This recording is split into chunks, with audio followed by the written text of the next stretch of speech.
What is worship? Is it a song we sing, a moment we feel, or a ritual we repeat? Or is it something more? Worship is not just a sound. It's Christ forming within us. It's not just personal, but a people gathered, united, transformed. It's not empty routines, but a living devotion. Worship is not just responding to the call. It's us becoming more like Him. Because worship doesn't stop when the music fades. It shapes how we live, how we love, how we witness. When we gather, we don't just shape worship. Worship shapes us. Magandang umaga po sa inyong lahat. Good morning, everyone. May we invite everyone to please stand in reverence in the reading of the Word of God. Babasahin po natin ang salita ng Panginoon galing po sa 1 Corinthians 11, verse 17 to 34. Let us read. But in the following instructions, I do not commend you, because when you come together, it is not for the better, but for the worse. For in the first place, when you come together as a church, I hear that there are divisions among you, and I believe in it, part. For there must be factions among you in order that those who are genuine among you may be recognized. When you come together, it is not the Lord's Supper that you eat. For in eating, each one goes ahead with his own meal. One goes hungry, another gets drunk. What? Do you not have houses to eat and drink in? Or do you despise the church of God and humiliate those who have nothing? What shall I say to you? Shall I commend you in this? No, I will not. For I received from the Lord what I also delivered to you, that the Lord Jesus on the night when he was betrayed took bread, and when he had given thanks, he broke it and said, "This is my body, which is for you. Do this in remembrance of me." In the same way also he took the cup after supper, saying, "This cup is the new covenant in my blood. Do this as often as you drink it in remembrance of me. For as often as you eat this bread and drink the cup, you proclaim the Lord's death until he comes. Whoever therefore eats the bread or drinks the cup of the Lord in an unworthy manner will be guilty concerning the body and the blood of the Lord. Let a person examine himself, then, and so eat of the bread and drink of the cup. For anyone who eats and drinks without discerning the body eats and drinks judgment on himself. That is why many of you are weak and ill, and some have died. But if we judge ourselves truly, we would not be judged. But when we are judged by the Lord, we are disciplined so that we may not be condemned along with the world. So then, my brothers, when you come together to eat, wait for one another. If anyone is hungry, let him eat at home, so that when you come together, it will not be for judgment. About the other things, I will give direction when I come." This is the word of God. Let us all pray. Panginoon, maraming salamat po sa inyong salita. Sa pamamagitan po ng inyong salita, ang buhay namin ay nahuhubog. So Lord, hinihiling po namin, patuloy niyo pong hubugin ang buhay namin sa pamamagitan ng salitang aming mapapakinggan. Buksan po ninyo ang aming puso at isipan upang tumanggap sa inyong mapagpalayang salita. So Lord, we honor you. Thank you for your presence. Fill us today. In Jesus' name we pray. Amen and amen. Maaari na po tayong umupo. Pwede niyo po bang itian yung taong katabi ninyo? Ayan. Pag hindi po ngumiti yan, ililibre kayo niyan mamaya. Ayan. Okay. Welcome po sa ating fourth part ng ating series na pinamagatang When We Gather. Dito po sa series na ito, pinag-uusapan natin kung ano ba yung dahilan, bakit ginagawa natin yung ginagawa natin sa church. Kung kayo po'y naka-attend sa mga nakararaan na mga part ng series na ito, naintindihan po ninyo yung kahalagahan ng worship, kahalagahan ng pag-gather mismo. Kahalagahan po ng mga ginagawa natin dito sa simbahan. Yan, doon po natin mauunawaan ito sa pamamagitan ng service, ng series na ginagawa natin. At last week po, pinag-usapan natin is the sermon. Ayan, yung sermon po, yung salitang sermon. Ayan, nasermonan na po ba kayo? Ayan.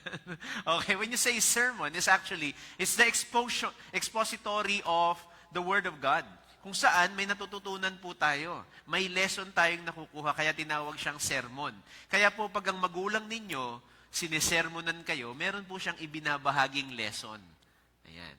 So, sino po dito inaantok pag sinesermon?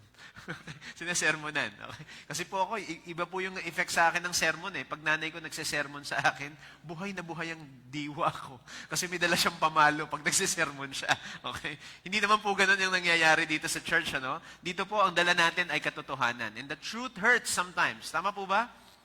Nasasaktan po tayo kapag naririnig natin na parang tayo tinutukoy ng salita ng Diyos. Naramdaman niyo po ba yan? Para bang tinamaan ka? Aray, ako yata yung sinasabi ni Pastora. Sino ba tong payatot na to na nagsasabi ng ganito? Di ba? Nachismis yata ako ha. Minsan ganun po yung sa isip natin. Pero ang Panginoon po ang nagsasalita sa inyo during that time. Kasi galing yon sa kanyang salita. At dito po natutunan po natin na ang salita ng Diyos ay hinuhubog tayo. Sinasabi sa atin na tayo ay hindi talaga taga rito bilang tagasunod ng Panginoon. Hindi tayo taga mundo. Taga eternal life po tayo eh. So expect po ninyo na ang mundong ito ay magiging hard sa atin. Pero kung mananatili po tayo sa salita ng Panginoon, mapapreserve po natin ang ating pananampalataya. Kasi po, whenever we listen to the sermon, nare-reveal ang Panginoon.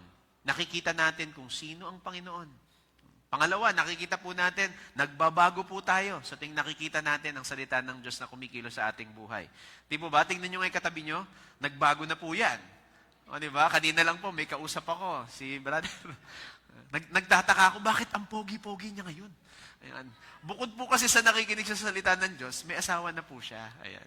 Opo, ang salita po ng Diyos nangungusap sa asawa minsan. Di ba? Minsan si Lord, boses ng asawa nyo. Kaya makikinig po kayo sa asawa nyo. Baka mamaya si Lord na yung nagsasalita using it.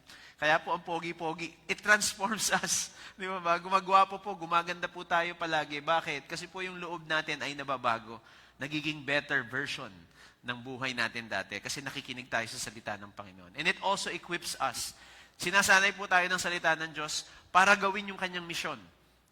Kaya po ang church na to is mission-oriented church. Because we constantly listen to the Word of God. At yun po yung natutunan natin. Ito po yung take-home ko last week nung ako po yung nakinig ng salita ng Diyos.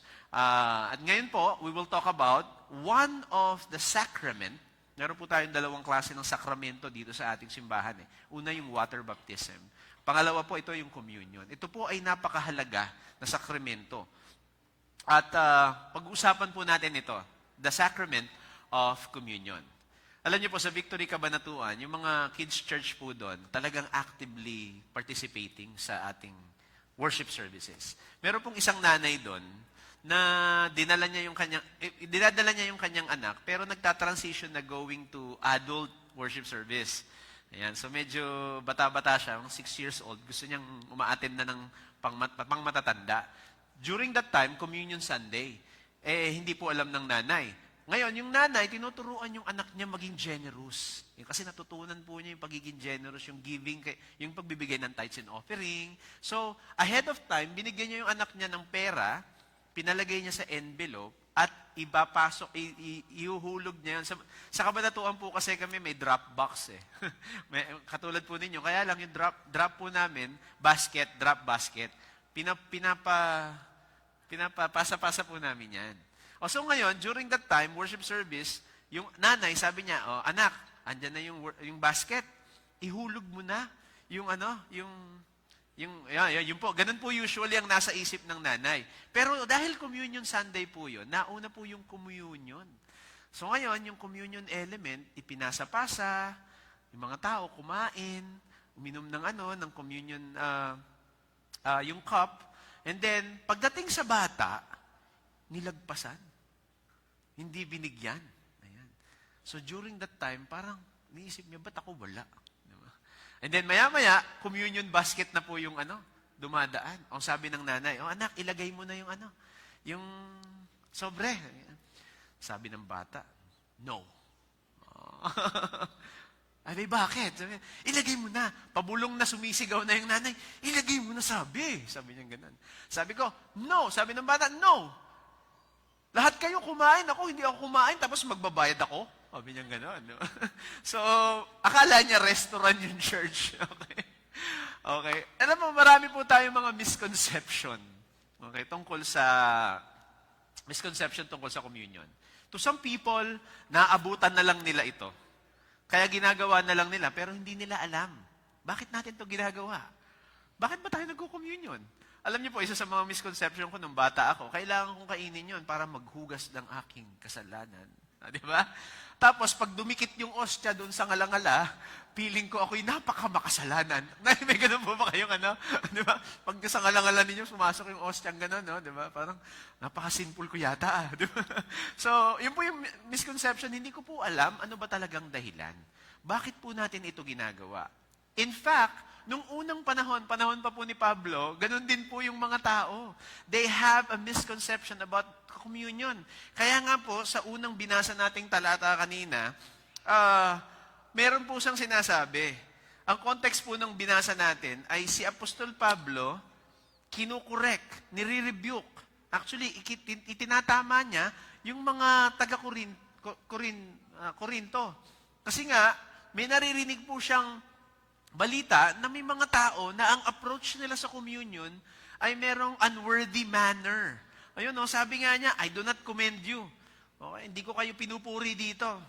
Kumbaga, yung mga instructions na sinabi niya dito, hindi ko kayo pinupuri, guys. Okay. Meron kasi kayong ginagawa, hindi ko kayo pinupuri sa mga susunod sasabihin ko. Ayan po yun.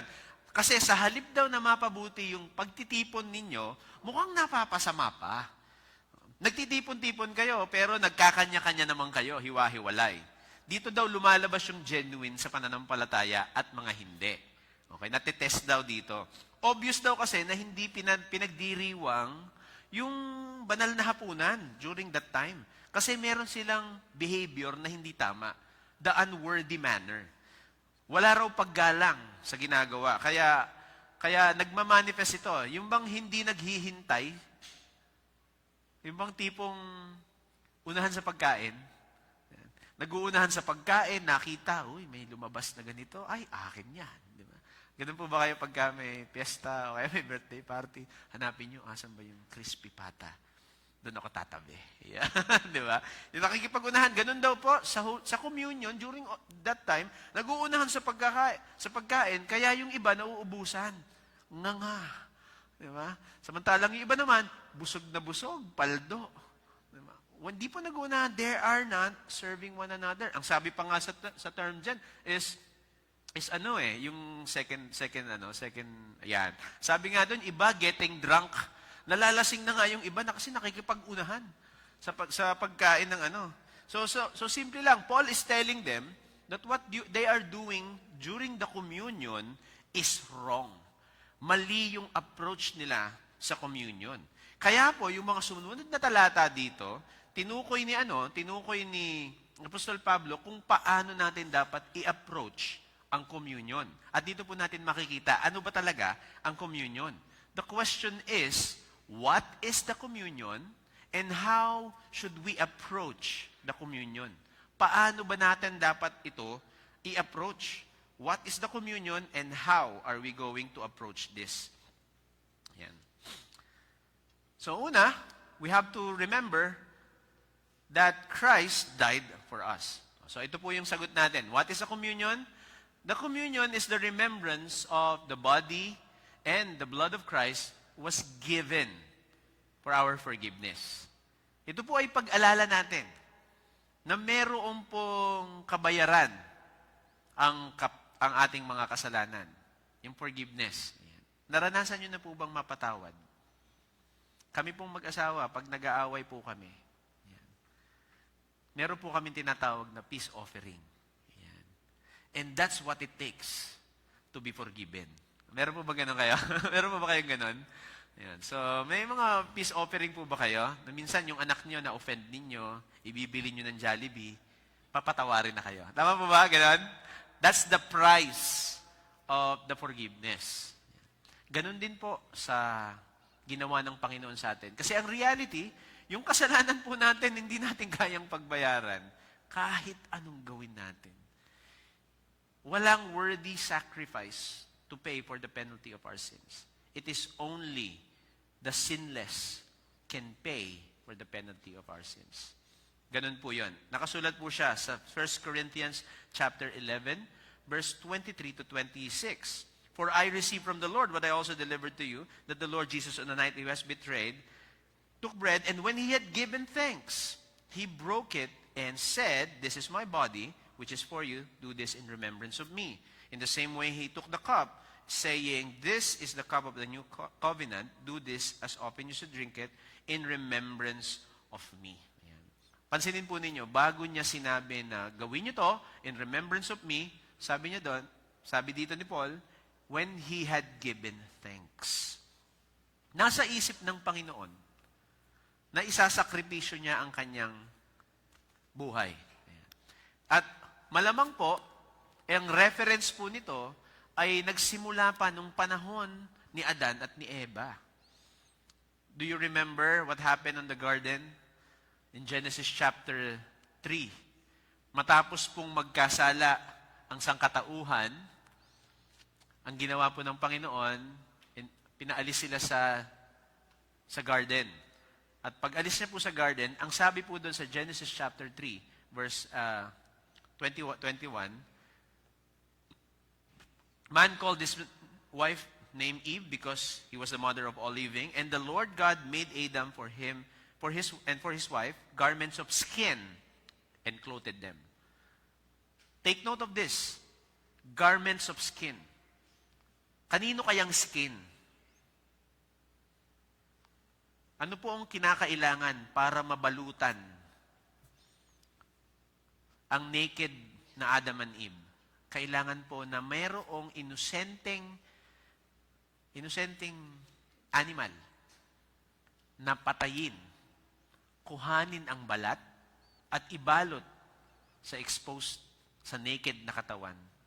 Ito po ay sumisignify na ang ginawang pagtagis ng dugo ng Panginoon, ang pagwasak ng kanyang katawan, siya ang necessary sacrifice para tayo ay balutan mula sa ating kasalanan.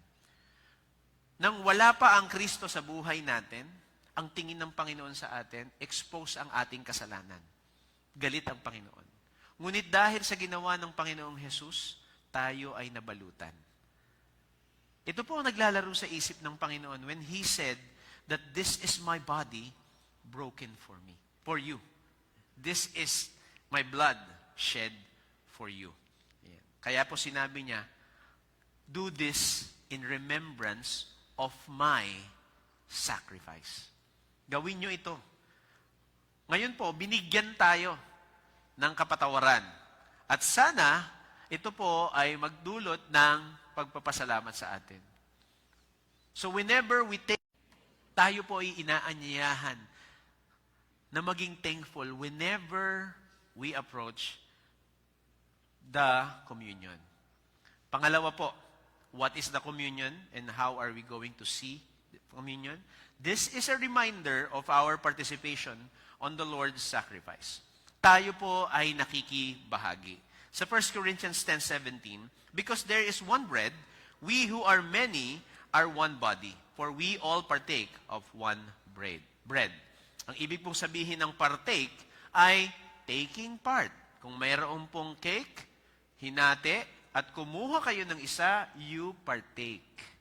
Kung meron man pong babayaran, kailangang bayaran, pero hindi mo kayang bayaran ng lahat, pero you can contribute, you partake.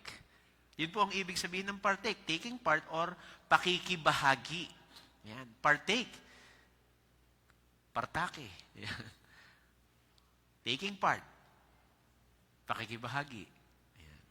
So it means, tayo po ay nakikibahagi. Saan? When you say sacrifice, ang ibig pong sabihin yan, tatlo. Sacrifice means love. Because the nature of love is sacrifice. Hindi mo masasabing nagmahal ka kung di ka naman nagsakripisyo. In John 3:16, sabi doon, "For God so loved the world that He gave His only Son." Nagmahal ang Panginoon. Kaya ibinigay niya ang kanyang anak. So that's what it means when we are partaking of the sacrifice of Jesus Christ, we are partaking of His love. Kayo po ba ay nagmahal na? Ang ibig pong sabihin ng pagmamahal ay handa kang magsakripisyo. Diba? Naririnig niyo po ba yon? Isusubo ko na lang eh. Ibibigay ko pa sa iyo. Di ba? Ganun po yung sinasabi ng mga magulang natin. Okay? Kaya po ngayon, ginagawa ko na rin sa mga mahal ko. Akin na to eh. Ibibigay ko pa rin. Mahal ko eh. Tapos sasabihin ko, bakit ba ako nagsasuffer ng ganito? Tapos sasagutin ko rin naman. Nagmahal ako eh. Diba? Kung kayo po ay nagsasuffer sa inyong asawa, that's the life you chose. Nagmahal kayo eh. Kung kasama niyo yung asawa mo, sabihin mo niyan, I love you. Ay, anya mo ba? Kinikilig, oh. Ayan. Yun po yun. Maging handa tayong mag-sacrifice. Pangalawa po, suffering. O di mo ba? We are suffering. Sa Matthew 16, verse 24 to 25.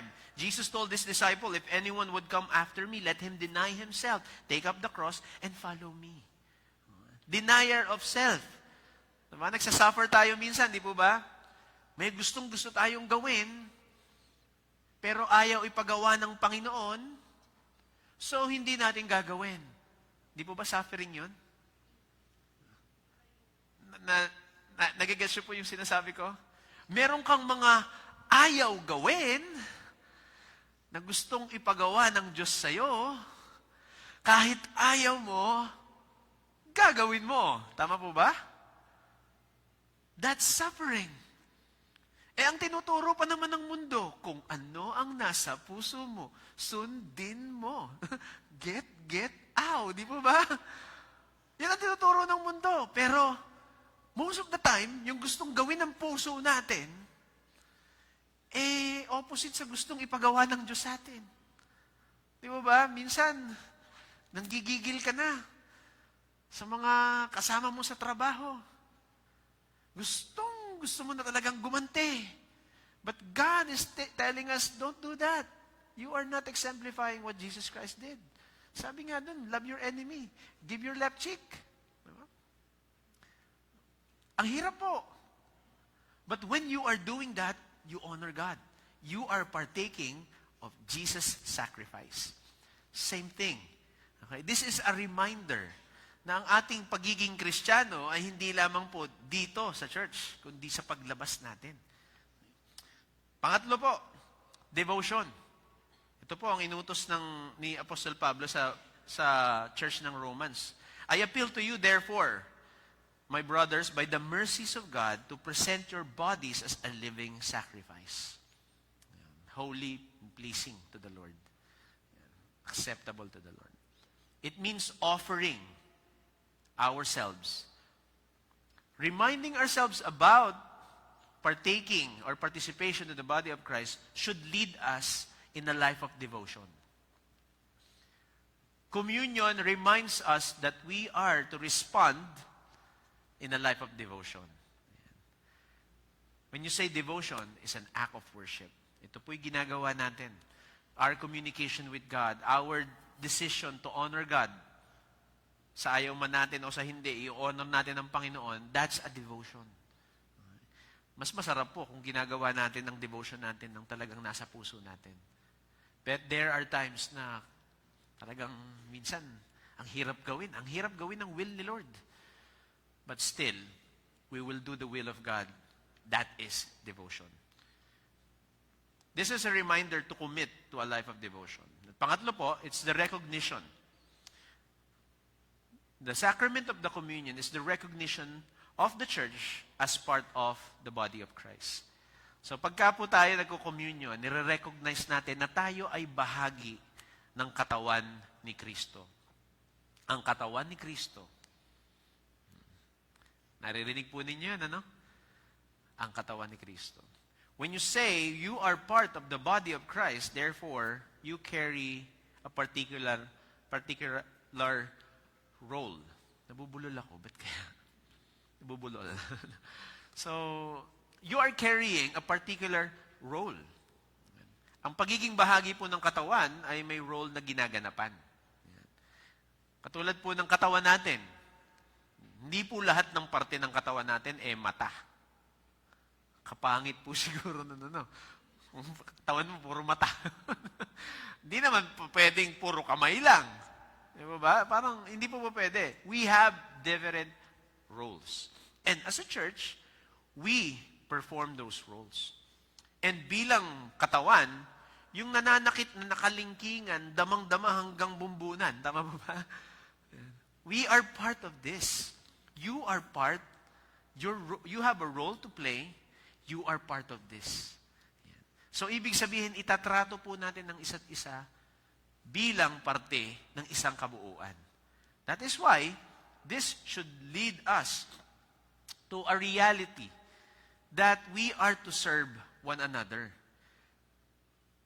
Therefore, a communion is a reminder for us to commit in a life of service na pagsisilbihan po natin ng isa't isa.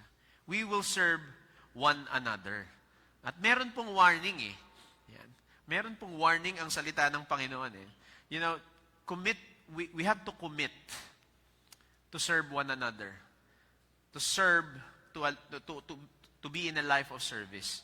May warning po ang salita ng Panginoon. Sabi po ni Apostol Pablo sa 1 Corinthians 11:27-30, "Whoever therefore eats the bread or drinks the cup of the Lord in an unworthy manner will be guilty concerning the body and the blood of the Lord."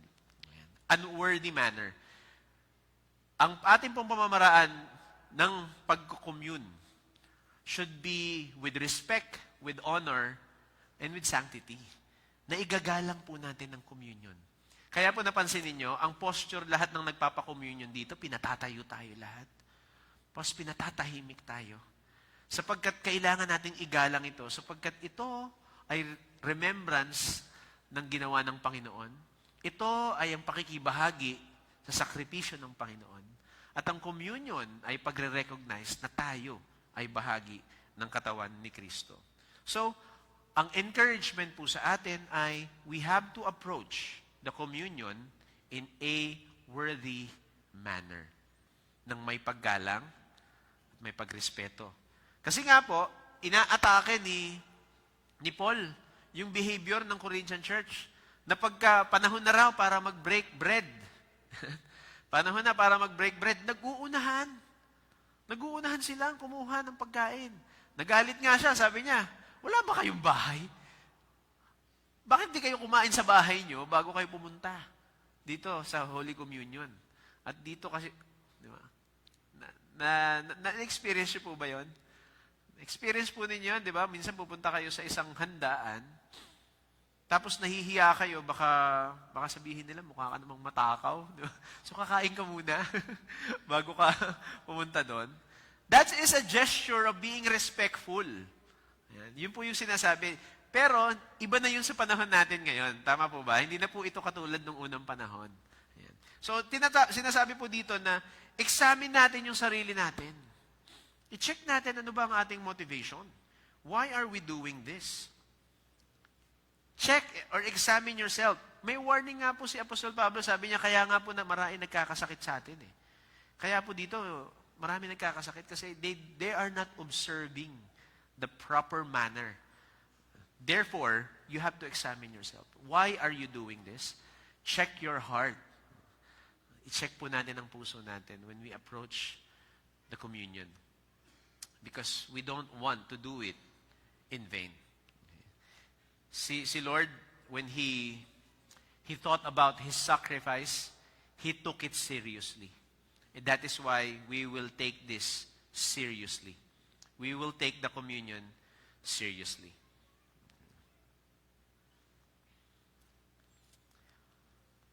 We have to deal what we have in mind when we take the communion. We have to examine yourself. When examining yourself, it means we check our hearts. Kasi para sa Panginoon, mahalaga po ang ating laman. 2 Corinthians 11:31, sabi po dito, but if we judge ourselves truly, we would not be judged. But when we are judged by the Lord, we are disciplined so that we may not be condemned along with the word.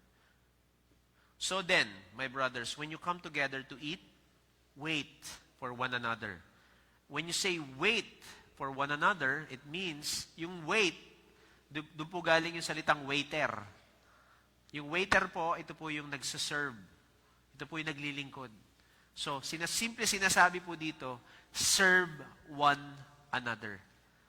We will wait for one another. If anyone is hungry, let him eat at home, so that when you come together, it will not be for judgment.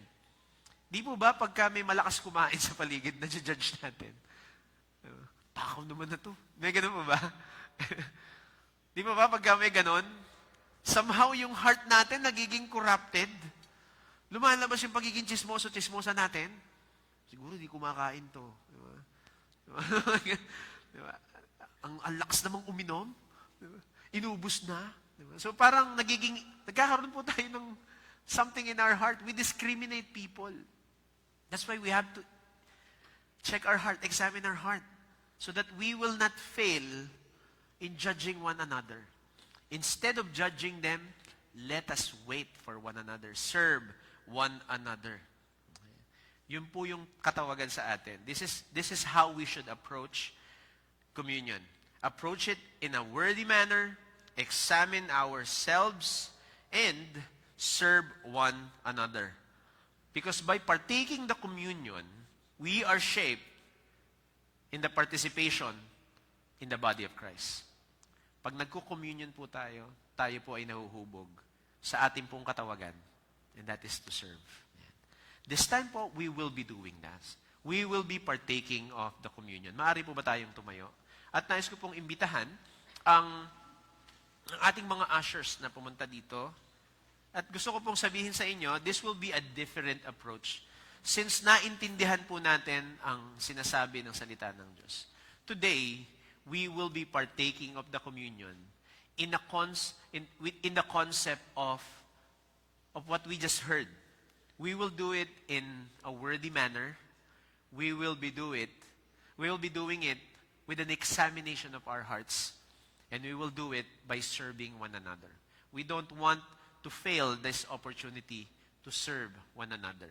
At ito po ang gagawin natin. We will be demonstrating this to you. We will be demonstrating the communion to you. I would like to invite the usher to come forward.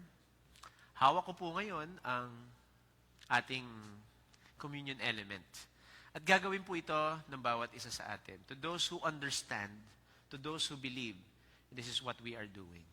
We will be serving one another. And since I'm the one holding the communion elements, ito po ang gagawin natin. Okay. The body of Christ broken for you. The blood of Christ shed for you. Say. Thanks be to God. Amen and protect.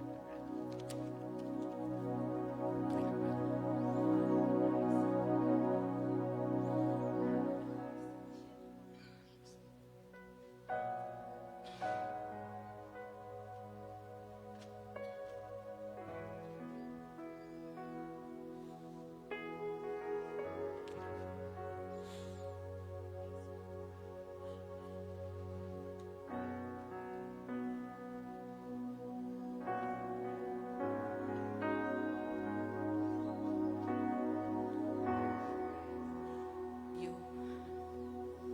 The blood of Christ shed for you. Thanks be to God.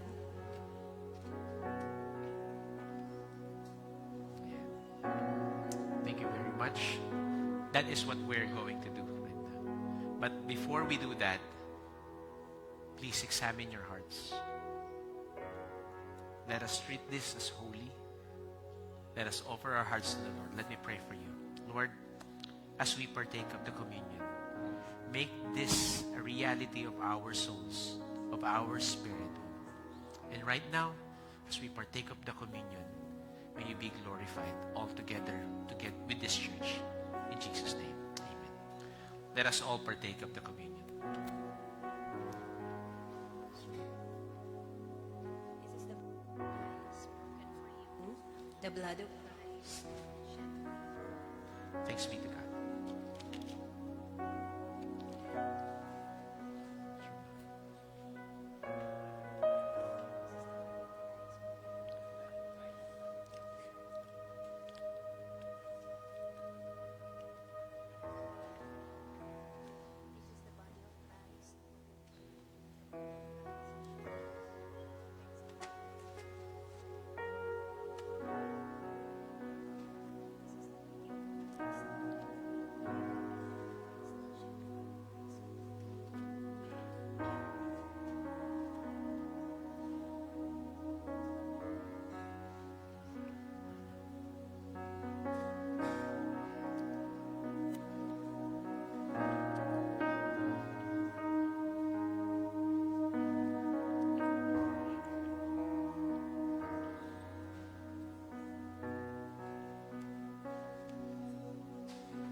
This is the body of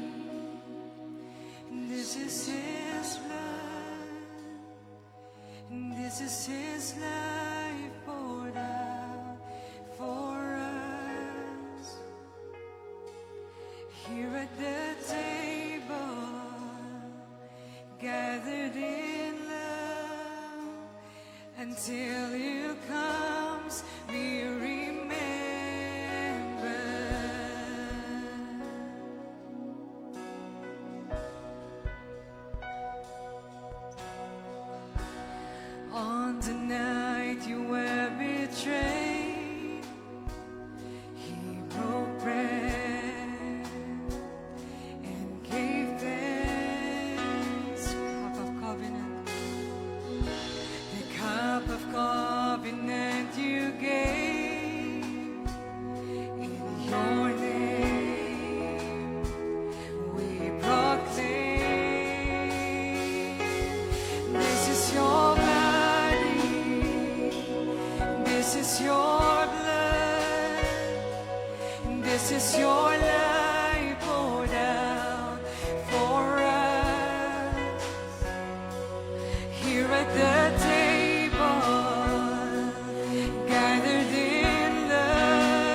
This is your life poured out for us.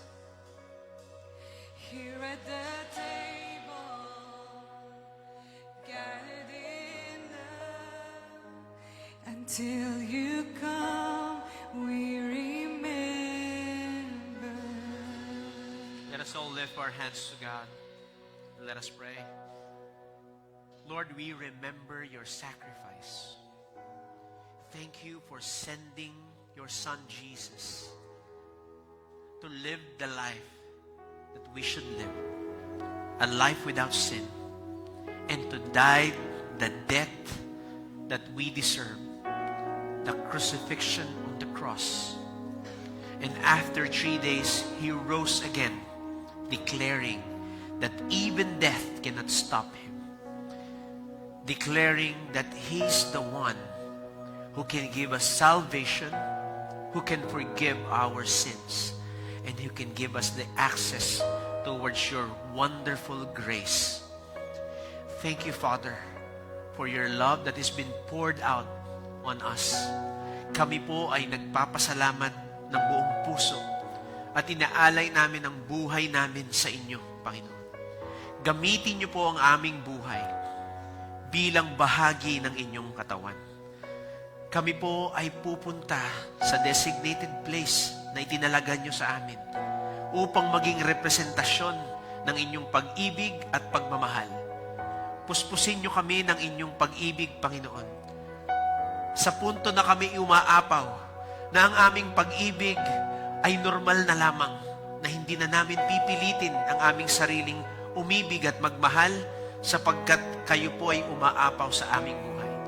Sa oras na ito, Panginoon, dinideklara namin ang kasaganahan ng aming damdamin, ng aming puso, ng aming spirito, at kagalingan ng aming katawan, kalakasan ng aming katawan, upang gamitin ninyo bilang inyong katawan sa mundong ito.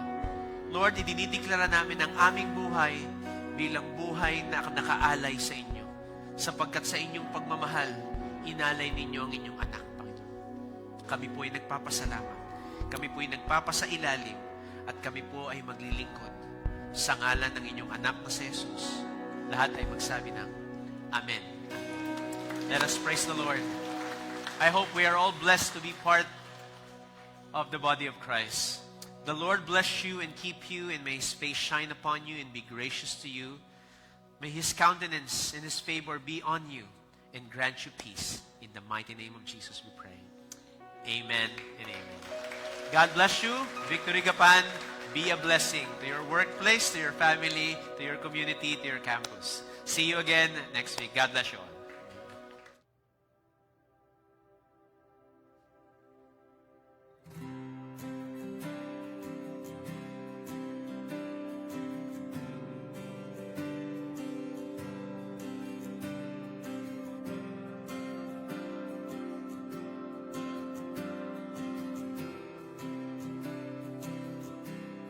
The Lord has invited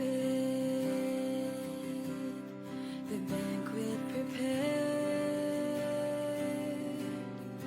and at His table